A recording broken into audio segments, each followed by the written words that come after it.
Before we start, I'd like to mention that some of the language in all of our episodes may be interpreted as offensive. If you are easily offended, I would advise you to go and listen to another podcast. However, if you don't mind the occasional swear word or bad story, you're in for a treat. Enjoy the rest of the podcast. Welcome to the third episode of the Average Person podcast. Just a quick thank you so far to everyone that's listened. The purpose of the podcast isn't for the masses or to get big attention. It's simply for people to listen to about other people's jobs, what it's like, and some easy listening for you. Some people will probably listen in the car or even listen with headphones on a run, or maybe you can listen in the bath. I don't know how you listen to it, but it's just for easy listening. So I just wanted to say thank you again. Anyway, let's get started. Today I'm joined by our first female guest, someone who I went to school with and I've stayed in touch with, mainly on social media since going to school. Every time we spoke since school, she's come across to me as someone who's very driven, someone that wants the best for herself in any job that she pursues and wants to rise to the top, whatever she's doing. So I like that about her. And it's going to be interesting to hear what story she has to share about what's like working in a workplace, maybe for a girl, because a lot of the guests that we've had on so far have been guys. And yeah, what her job goals are and her life goals. So Robyn, did you want to introduce yourself to the podcast? That was a nice little intro. Thank you. I'm Robyn. As James said, we went to school together, so we've probably known each other now for, I must have met you in about 2006, so quite a long time. I'm again 25, originally from Nottingham, and as James has said, really we stayed in contact over social media. So I've known more really about what he's done after school and the jobs that he's pursued, rather than he does about me. Since lockdowns and stuff, how have you found that? Because everyone's found it different. Well, the only real lockdown we really had was the first one, wasn't it? I don't think the government can make their minds up. First lockdown, to be dead honest with you, I thoroughly enjoyed it. The job that I was in at the time you'll find out, was very, very demanding. And it was so nice. I think I had about 75 days off in total. And I had all that time just to spend, with my family and my partner. It was really nice just to have that time just to, wake up whenever you want every single day and be able to just do what you want. But to be honest, I found it pretty easy. My dad works out abroad anyway, so I don't, I'm not really seeing him. My mum, I always speak to her over the phone. She only lives around the corner, and I live with my partner at the minute, so it's been all right for me. And obviously we've had the house to keep us occupied. Really, if only we got it a few months earlier, then we'd be able to just spend all the time that we just spent, doing bike rides and just random stuff, waking up on the actual house. Is there anything that's drastically changed since having lockdowns and COVID compared to what it was like before? No, nothing. I'm not going to sit here and say I do more exercise, because I don't. You wake up at 5 a.m, go on a run. No, absolutely not. No, it's pretty similar, to be fair. And let's go back to the start. So when you were a bit younger, with work-wise, is working something that you wanted to get involved with at an early age, or is it something that you felt like you were forced to because you needed money? Oh, no. I was always, throughout growing up at school, and I was never really academic. I never exceeded in any subject more than another. I was always just, middle of the range, sort of average sort of student.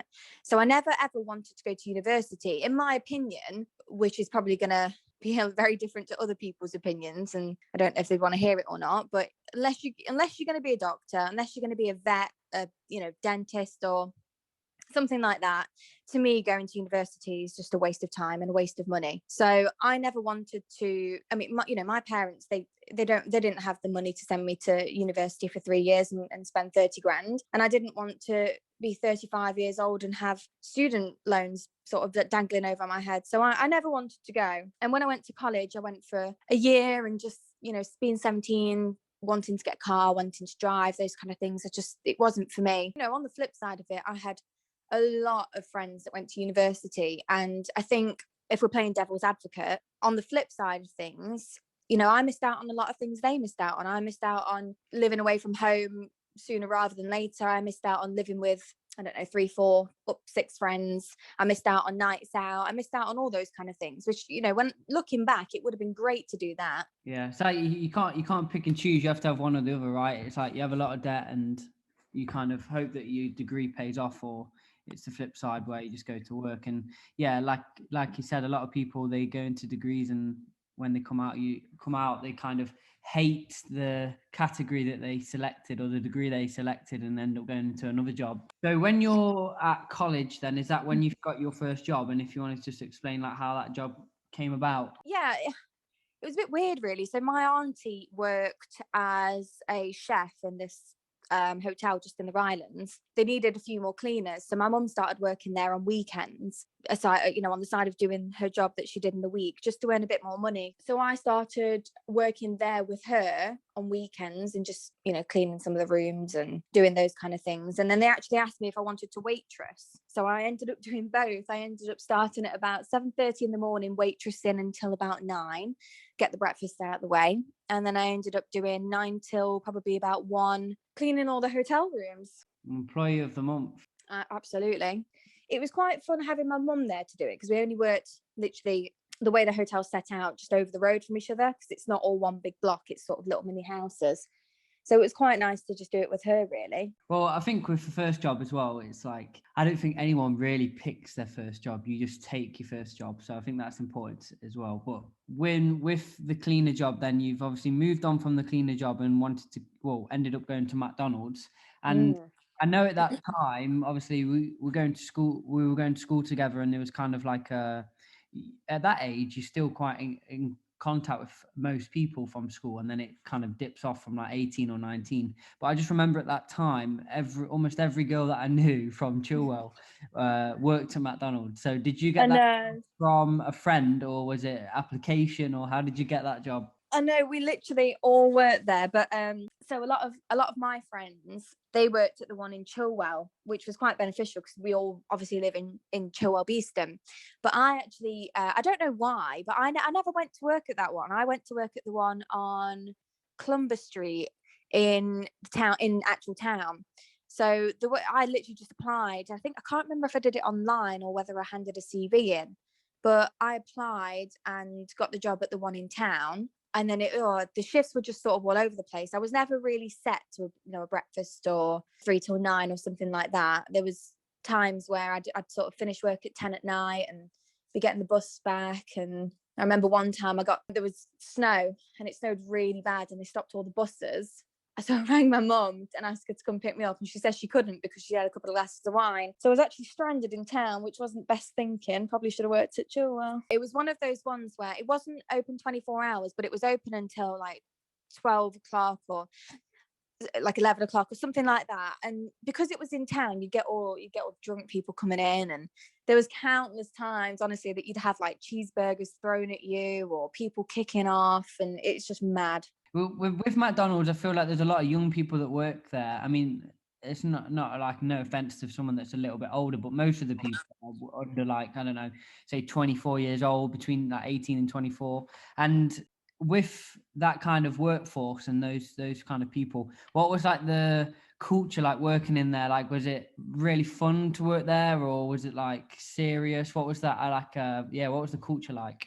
No, it was really fun. Very fast paced, because you just literally had to keep going and going and going. But I met some great people there. There was one girl there that I clicked with instantly, and we were friends for probably about 3 or 4 years after I left there. And just as things went on, she wasn't from our local area, and just as time went on, we just grew apart really, and didn't really see each other, so we didn't stay in contact. But I actually spoke to her probably about 6 weeks ago, just on social media, just checking in, catching up. And yeah, but no, it was dead good. I met some really good people there. It was always fun, always busy, so the time went quick. It was probably your first chance as well to meet like new friends away from school. Yeah, it was 100%. I met people that were just complete utter strangers to me. People from all walks of life, really. I can't remember who told me, but it was a manager that worked at McDonald's, and they worked there for over 5 years. And then one night or day or whatever it was, gave away a free milkshake, and then they got sacked straight away. Does that strike you as could be true? And is it that strict there, like no free food or anything? Well, if it is, I'm surprised I didn't get sacked. I gave away free everything. I remember like my friends coming in, and Like they'd order a Big Mac meal and I'd give them the Big Mac meal and I'd increase it to a large for no extra cost. And then I'd put like apple pies and McFlurries and cheeseburgers and stuff on there. I'd just give them everything. And I remember there's quite a few homeless people. So I just used to like take food with me at night after I finished my shift and then just go and give it out to them. So I don't know. I've not heard that myself, but I'm glad I never got caught. Maybe there was like a notorious, you know what I mean, an employee that was giving away loads of stuff and they thought it was her, but it's actually you. Maybe that's It was probably me, yeah. Should have been me that got sacked. So after McDonald's, then you worked as a waitress in a pub. So you've kind of gone back to what you were doing in the first job. Yeah, the notorious corn mill. See, I worked at the corn mill just before it got really, really popular.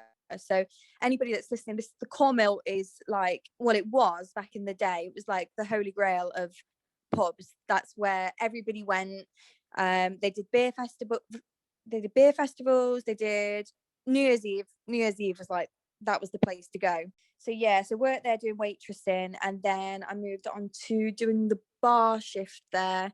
And that's when I started really enjoying it, because then all my friends were in there and like I said, New Year's Eve and stuff. And I didn't mind working New Year's Eve because I got loads of tips. With being a waitress or a bartender in a pub, for like a guy's perspective, is it like, was it true that guys would always hit on you all the time, or would they leave you alone? Like I feel like old men, young guys, like constantly chatting to you all the time when you work behind the bar. Yeah, they did hit on you, but You probably just took it on board, right? You're just thinking all the tips you're gonna get. do you know what I was just about to say? I'm quite resilient, so it never really bothered me. I kind of went along with it and just played up to it, especially if they were old blokes. You know what I mean? Like 80-year-old blokes, they'll always flirt with you. If you flirt with them back, then you're probably going to get more tips. That sounds really bad to say, but no, I'm quite resilient, so it never bothered me. But I think if you work in that job and you're not quite so thick-skinned, it could probably get on your shoulders a little bit, and you'd probably, it'd probably wear you down and think, Jesus Christ, sort of leave me alone, I'm just doing my job, kind of thing. But that's not me at all. Yeah, I think if you're going to be a bartender as well, you must be quite good at small talk then, because I mean, I might sound like I like to have conversations all the time, but some days you don't want to chat to me. So if you were a bartender, then were you quite good at small talk, especially for older guys? Yeah, and you know what, you kind of have to. And I mean, we'll talk about it in a bit, but and then after leaving that to go into a sales job, it's just something that you just do. You just end up bullshitting. The guys at the bar, they'd end up telling you about their dog's neighbour's cat's mum that's ill, and you just, oh, I'm really sorry, and have a chat with them, and then in your mind you're thinking, that's great, mate, but I kind of need to go and serve someone else now. So you just have to do it. You're almost like a therapist then to some people. Yeah, everybody's agony aunt, really. So after the waitress in a pub, you go to your first kind of, maybe you could say, well, when I say serious, some people would think that, I mean, I'm implying that the waitress and that wasn't serious. But when you go into business, everything seemed a lot more kind of serious, the environment you work in. So you go in as a business admin apprenticeship. So tell me a little bit about that job. Yeah, so that was really my first proper job. That's what I would call it.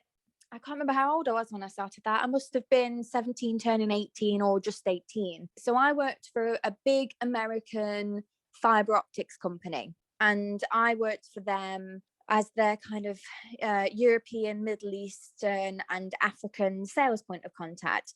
And I did a business administration apprenticeship. But really, yeah, they supplied fiber optic cable to the telecoms industry, the military, and my job was to take orders from, like I say, European, Middle Eastern and African countries. Nearly 10 years ago now. I don't know what it's like now, if anybody's listening that's wanting to do an apprenticeship or whatnot, but at the time it was still relatively low wages. I mean, I think I was doing Monday to Friday, like 9 till 5, and I was getting paid like £600 a month, and I couldn't even, no, that's not even half of what I could live off now. Do you know what I mean? So, but at the time it may have been pretty good, but no, I mean, the only thing they offered me really was, after I finished my apprenticeship, just to stay on with them. It never really went into anything else. So you finally get to do this role and you feel like you're ready to go on to something else, and it sounds like, well, with any job, going from apprenticeship to an actual full-time job, the salary is going to bump up quite a lot more than double.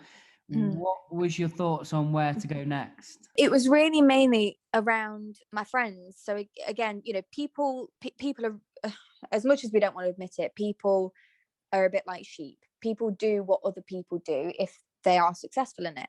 And I had quite a few friends that had gone into the estate agency sector. And when I say successful, I don't mean successful in terms of money, because we're still relatively young at this point. I was 19 when I started in estate agency, so I never expected to be on, you know, 35,000 a year.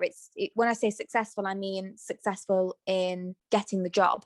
So I had about 2 or 3 friends that I knew that were in either sales or lettings at estate agencies, and I wasn't particularly fussed which one I went into. I was applying for sales and for lettings, and that's how I ended up working for an estate agent company in Derby.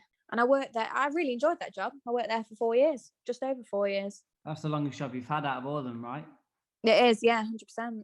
Did you not enjoy some aspects of that job? I remember you saying to me before, having to work weekends, you hated that. Yeah, and I did, and it's it's only since I did the job after I didn't realize just how good I had it. I mean, in this job, in the estate agency job, I went in as a sales negotiator. I did that for a year and a half, and then I got promoted to senior sales negotiator, and I did that for probably about a year, and then I got promoted again to the property appraisal manager, where I'd be the person that goes out and says, James, if you want to put your house on the market, you put it up 300 grand and it will cost you 3 grand of that. Do you want to come on board? So that was me. And I do all the floor plans and the pictures and the marketing and all that sort of stuff. And at the time, I think with that job, like I said, I'd been there when I left, I'd been there just over 4 years. And I thought, you know, I've had 3 promotions since I've been here. I'm not really seeing any financial benefit, but I've got a hell of a lot more responsibility. I'm working weekends. What am I doing? And at the time, I had a boyfriend who isn't who I'm with now. He was in sales doing a different role, and again, we'll come into this. And he was sort of, you know, saying, why are you selling houses and working weekends when you could be doing what I'm doing and working weekends, but doubling what you're earning a month? And I thought, do you know what? You're right. And that's where it sort of, I'm going to say, kind of went downhill, because it wasn't until now that I actually look back and reflect on my job at the estate agency that I actually think the people were great and I didn't realize it. The hours were great and I didn't realize it. I really thoroughly enjoyed the job and I didn't realize it. Again, you know, when I left estate agency, I was 19, 23, just about to turn 24 maybe. And you know what it's like trying to save for a house in this day and age, at our age especially, and I feel bad for the generation that comes next.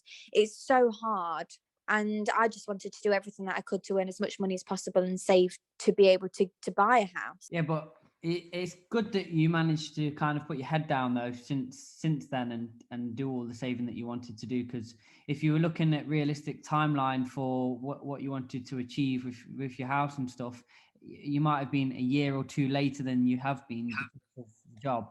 Yeah, that's right. And you know, again, we'll go into it, but I'm sort of in the position that I'm in now, 1, because of the job that I chose, and 2, because of the people that I met. Would you ever go back into estate agent work or no? Yeah, 100%. I really would. And I thought when I left, you know, I said to all my friends that were still in the estate agency business, I said, thank God I am never, ever going back into that. It is just too hard. It's hard work and no reward. And little did I know. I'd go back into it, literally click of a finger. Everyone says that selling a house to someone is like the hardest thing, and I understand both sides. Like, obviously it's so expensive, it's the most expensive thing someone would buy, especially the rise in house prices and deposits and stuff. But on the other side, you're not trying to sell something to someone that's like half interested. You know, people that want to view a house and stuff, you feel like they're 90% along the way of getting the house. They've got the money ready, the actively searching for houses, and you're just helping them with that 10% final bit. What was your perspective on that? Yeah, absolutely. And at the time when I was in that job, I really thought from the deepest within me that I was selling to people. I genuinely thought when we'd sold a house, so I've sold this house, and it's not the case. The house sold itself. You're absolutely right in what you're saying. You know, people that view houses, you have to sort of preempt them first. And have you got your mortgage? Have you got your agreement in principle? Have you got your cash deposit? Can we see proof of that? Have you offered on anything else? So they are very, very serious people, and it's just about finding the right house. And 99% of the time people ring and say, I've seen this house on 24 Joe Blogg Street, can I go and view it please? You're not having to find them. You're not having to build rapport with them and find them a house that suits their needs. They are telling you what they want. So it's not selling.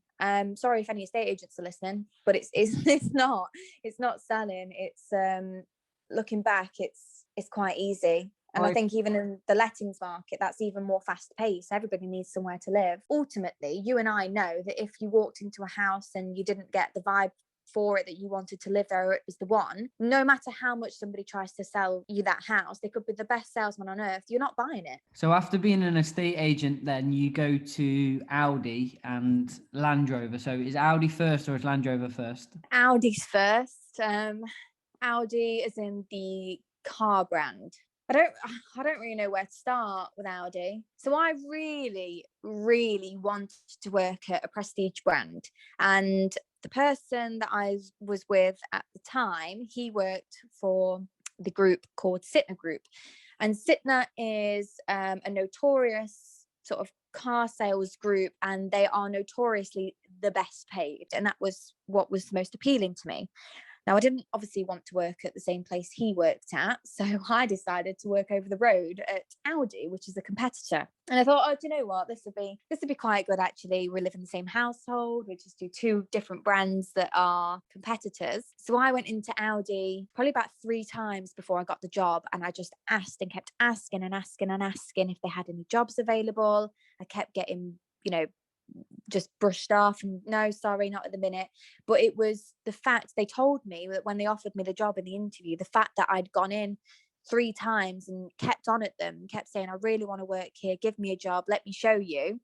That's the reason that they gave me the job in the end. So they let the crazy person at the door walk in and be an Yeah, pretty much. They thought, this woman, she just won't leave us alone. And I think they were probably seeing it from a sales point of view. If I'm happy to go in and absolutely smash them and just say, give me a job, how is she going to react with customers that don't really want to buy a car? I think that was their logic behind it. I was just trying to get my foot in the door. But yeah, I probably look like a mental person, keep coming in every week saying, hey, up, me again. You can imagine them inside saying, oh no, she's back.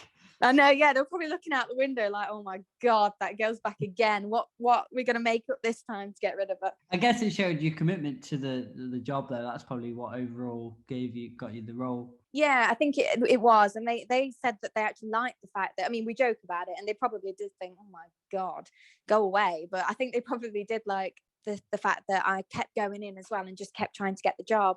When you were selling houses, like we spoke about, most people, have everything in place ready to buy the house. And, when borrowing such a large amount of money, they can't just borrow, give me £10 million. It's based on their wage and salary and stuff. But with a car, it's more of a, if you're going to buy it outright, should I say, it's more of your cash. How much cash do you have and how much are you willing to spend? And some people don't use their brains when they're thinking about buying cars. With finance deals and stuff, then that's a bit more like finding out about their financial backgrounds and stuff. But we're selling such expensive cars at Audi a lot more difficult than selling a house, would you say? 100%. And this is the difference. So when I said that selling a house, you're not really selling it, this is when I thought, right, I'm in sales, I've sold houses. I can do this. I can sell cars, no problem. It's not as big of a purchase as a house. It's not big as a commitment, those kind of things. But oh my God, was I wrong. I was never a salesman or saleswoman, whoever's listening can determine that, until I started this job. And let me tell you, so everybody needs a house, whether you rent or whether you buy a house. Everybody always needs somewhere to live. Most people that rent, or most people that live with their mum and dad, at some point will say, I want to buy my own house. I think that's what has been sort of ingrained into us from a very young age and a very long time, that you should aspire to own your own house. So people will naturally buy a house at some point, which is mainly the people that I was speaking to. A car, everybody needs a car to get from point A to point B, unless you're one of these people that want to walk, get public transport or whatever it may be. But you don't need a luxury car. You don't need a car that's 50 grand. You can buy a £300 one from Facebook Marketplace and it will get you from the same point A to the same point B.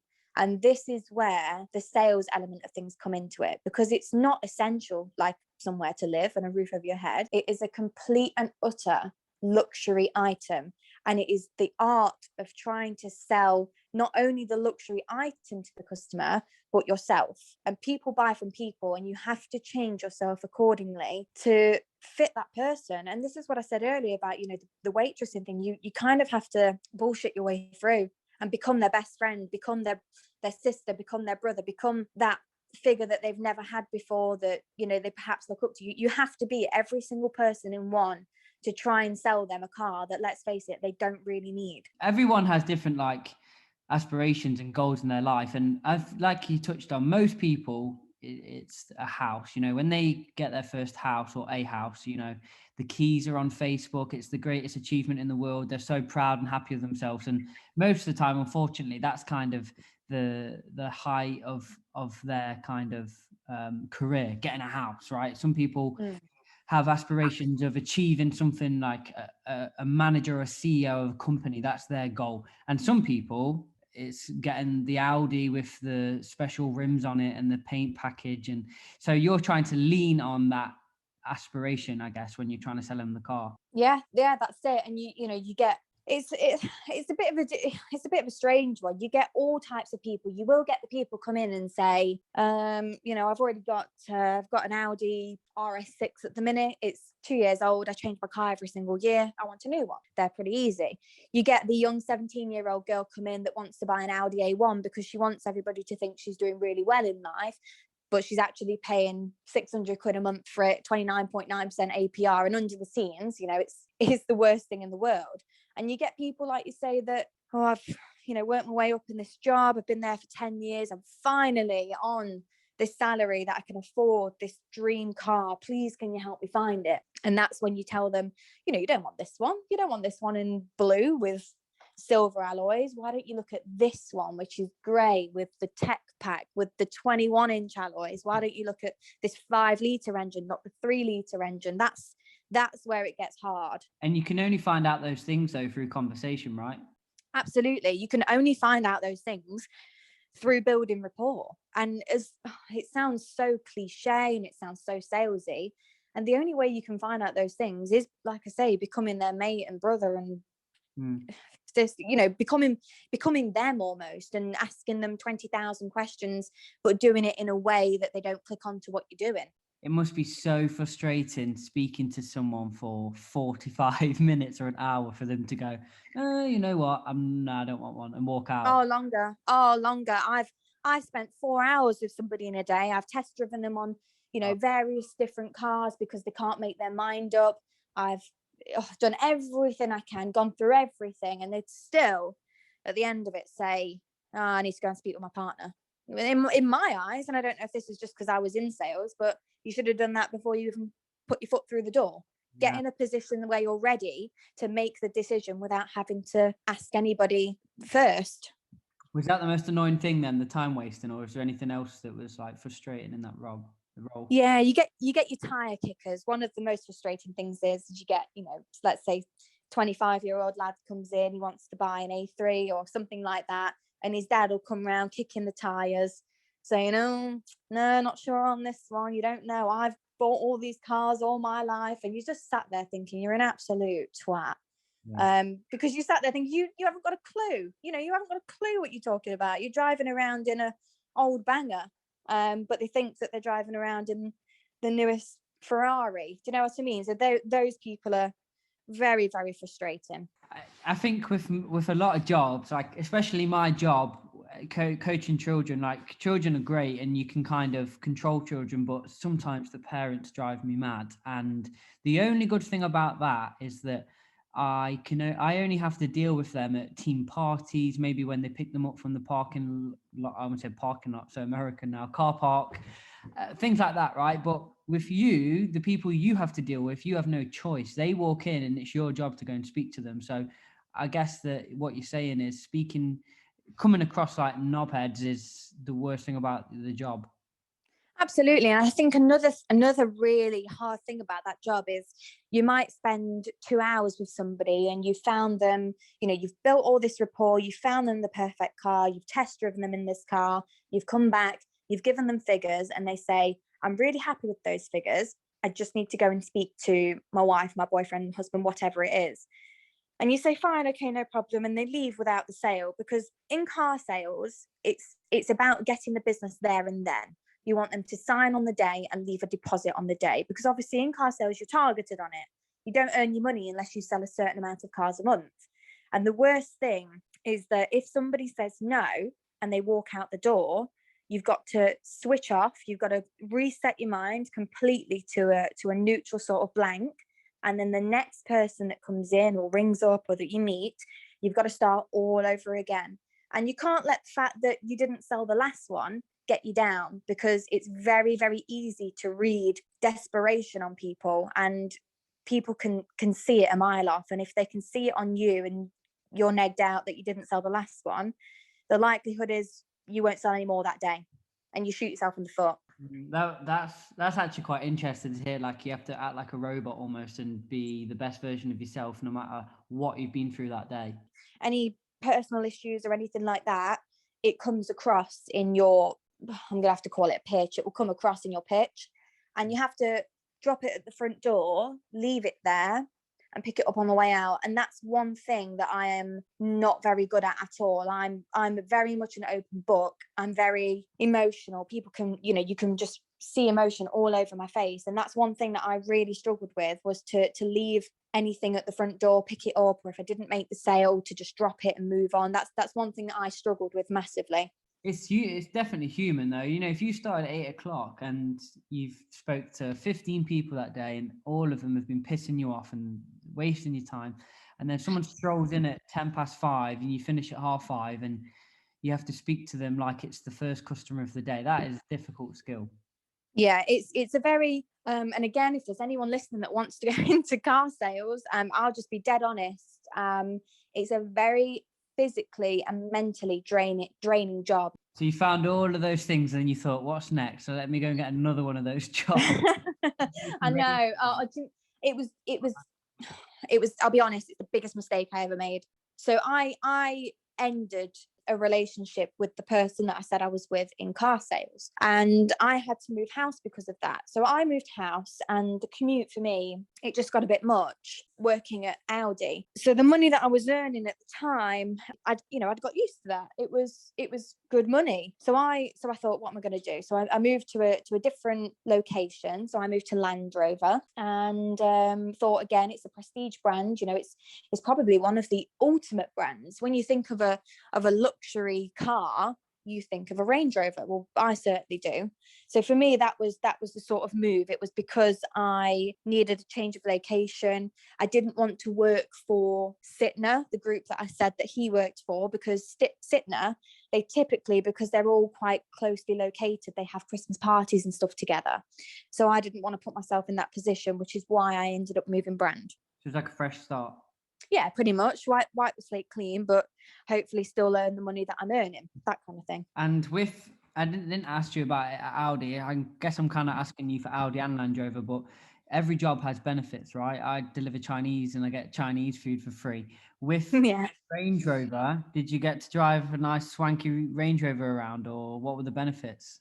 You can do, yeah, if you want to pay £800 a month in company car tax, which was a no from me. Like I said, trying to save a house. When I got the job at Land Rover and Audi, I was offered a company car. It would have been great to have my own Range Rover, but it's just so costly. I don't think anybody understands, but company cars, the tax on them is absolutely extortionate. So it was a no from me. But although I didn't have my own Range Rover, I've driven all of them. Do you know what I mean? All the time. If you nip to the shop, you'll take a car. You won't drive your own. There's plenty of times where customers that live down in London or Portsmouth or wherever it is, can you bring my car to me? These people have got more money than sense. They'll buy 120 grand Range Rover SVR and they'll want you to deliver it. And you think, go on then. It's a trip out in an SVR for me. So yeah, I've driven all of them, but I never actually had my own. But there are perks to that sort of thing. So if you are a young lad that wants to drive loads of nice cars, then yeah, get into car sales and do it for free. Well, it sounds like a lot of people are wanting Range Rover. That's kind of their dream car. Is that your dream car now? You've driven one, or has it changed? It was mine before. It was always going to be a Range Rover for me. I'm not a Ferrari kind of girl. I'm not a Lamborghini kind of girl. It's a Range Rover for me. Always was and always will be. The team at Audi were absolutely fantastic. They are, I still see some of them now, and I still talk to some of them now, and they are just the best team of people ever. And I think I was, again, probably a bit hasty coming out of that job, and looking back, do I regret it? Maybe a little bit, and I should have probably longed it out even with the commute. Land Rover, different kettle of fish. When I started there, I thought the people were great, and there's a few there that are still, I highly regard. But the management is absolutely awful in the specific branch that I worked at. I can't speak on behalf of all of them, but the specific branch that I worked at was absolutely awful. And I came to blows with my manager so many times. And in the end, I actually ended up taking my manager to HR and putting in a formal complaint. What would you come to blows about? It was really more of the way that he was. For me, a manager should be a manager, and your employees will always want to work for people that are nice to them. I know that if I was a manager, I would want my employees to feel that they could come and talk to me about anything, whether it would be work related or personal, but in their personal life, and that I could help them in the best way that I possibly could. My previous manager was more of a dictator. He would dictate what would happen, when it would happen. You'd have your weekend off coming up, and they'd say, oh, no, sorry, you can't have that weekend off because we've got a sales event, but I'll give you a day off in the week. Well, a day off in the week is no good if you've got a partner that doesn't work weekends, and you'd never get that day back. And they'd basically just turn around and say, tough shit, you don't get any time off in the car industry. It's just very much a dictatorship. I think when people act like that, though, you're more inclined to just leave. I imagine, what's the turnover of staff like? Well, it was quite bad there, actually. When I was there, which was for probably, it was about a year, that was the longest that there'd been a full team. And they could have probably done more to keep the team like that. But after you've worked in sales for a while, and after you've been a salesman yourself, you kind of start seeing people in a different way, and you start seeing that not everybody is your friend. They're not trying to be your friend. They are just bullshitting to get you where you need to be. And there's little sort of tricks that salesmen play on each other. You'd be sat at your desk and you'd not sold anything all week. And if somebody walked past your desk and say, oh, I've just sold 3 deals, they know in their mind subconsciously that's going to put you down even more. And the more negged out you get and the worse your mental state gets, the less cars you're going to sell. And like I say, in the end, apart from having furlough and stuff, which I think is why I actually really enjoyed the lockdown and furlough, because I was able to come out of that situation and just have time by myself. In the end, it started to get nasty. We were all in a big WhatsApp group chat, and my manager wrote a message in the group chat that was about me, just saying, like some really derogatory stuff and talking about performance and all those kind of things. And he actually posted it in our group chat. accidentally, he was meant to put it in a different group chat, in like a manager's group chat. So I just so happened to be on my phone, saw it, screenshotted it, went into work the next day. So he kind of knew that I'd seen it and he deleted it straight away. Went into work the next day and then looked at sort of, you have all your performance reviews, which are monthly, and just looked at all the comments in there. And what he'd actually done is he'd gone into those and deleted any comments that referred back to the message that he put from 2 or 3 months worth previously of reviews. So that's when I ended up taking him to HR. Just, you know, it's little things like that you just don't need. That's not managerial to me. That's petty and dictatorship, really. And covering his tracks afterwards. Absolutely, but he didn't do a very good job, did he? Then you move on to your last job that I have, which is your current role. And I'm not trying to incriminate you or anything, but with that job, obviously it's not a job you're going to do for 40 years. But do you enjoy the job, or you're not a fan? It's a stopgap for me. So after lockdown and after being in sales and car sales and whatnot, I kind of took a step back. And after buying my house and sort of spending so much time and so much money on getting this house ready, I sort of sat there and thought, what is the point in me spending so much time and so much money on this house if I'm never ever going to be here? Because obviously in car sales, you work Monday to Sunday and you get a day off in the week. So you literally work 6-day weeks constantly. So for me, I kind of weighed up my options. You know, I'm working all these hours. I really don't like the job. I don't like people. I'm never going to spend time with my partner. I'm never going to be in this house. So I sort of sat back and thought, is the money really worth it? You know, we've got the house now. That's the goal that we wanted to achieve. Is the money worth it? And for me, it just wasn't. And it was at a point in lockdown where I just wanted a bit of a change of sort of career, really. I wanted to be able to have my weekends off again, and I wanted to be able to actually spend time in the house that we're doing all this stuff to. So for me, it was a decision to come away from car sales completely, and it was the best decision I ever made. Because, and again, if anybody's listening to this, I'll be just, you know, if they want to go into car sales, I'll be dead honest. It was, going into car sales was the worst mistake I ever made. And it's one of those businesses that people stay in for a very long time. I know people that have been in car sales for 30, 40 years because they get so used to earning the money. And the money's great when you're earning it. But when you're not hitting target and you're not earning the money, you are just basically acting like a slave. Well, it sounds like you picked this job for you rather than your bank account. I did, absolutely. That's nice to hear, because a lot of people don't really do that, you know, do jobs for so long and burn themselves out mentally, physically, and then wonder why they're feeling the way they are. And then sometimes it takes a new job to realize that you were putting up for so long with something that you shouldn't have. Yeah, that's exactly what's happened with me. It just got too much. Like you say, I was just sort of putting up with it, and I was just too complacent in that job, and I just needed something else. And you know what it's like the hard thing is at the minute, trying to apply for a job where you can't walk into anywhere. You have to, in order to be able to get a job, you have to be able to walk in there with your CV. Don't just give it to the receptionist. You want to speak to the manager, and you have to make a good first impression. But at the minute with lockdown, you can't do that. So it is all online. And when you're applying for a job online, your CV is 1 out of 200. And there might be 199 other people that have better qualifications and skills for that job on paper without them meeting you. So it's very, very difficult at the minute with the lockdown to try and get into something else that you really love. Hence why it's a bit of a stopgap. There's a question I wanted to ask you. I've thought about it before, and now it sounds like the list could be quite long for this question. But out of all the jobs that you've had, is there anything that you would have done differently when looking back now?